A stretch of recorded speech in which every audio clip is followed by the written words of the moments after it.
Hey guys, CFO here. I've got the Hover 2 out using my iPhone 11 Pro and a helper and an iPhone 7 chase camera.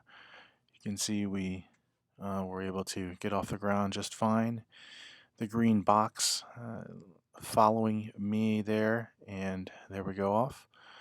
Walking a bit on the Hover 2 video, looking pretty clear, pretty good quality for what it is.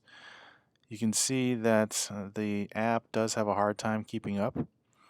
And in this video, I was actually walking pretty slow, but you can see that the Hover 2 did have a hard time keeping up. So if I was going any faster, I just wonder how that would be affected. Here you can see some lag with what's going on here.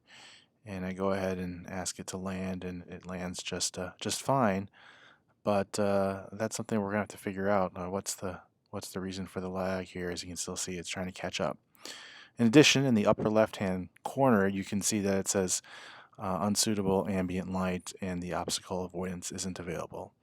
So let me know in the comments what you want me to test out next, and I'll see what I can do. Thanks.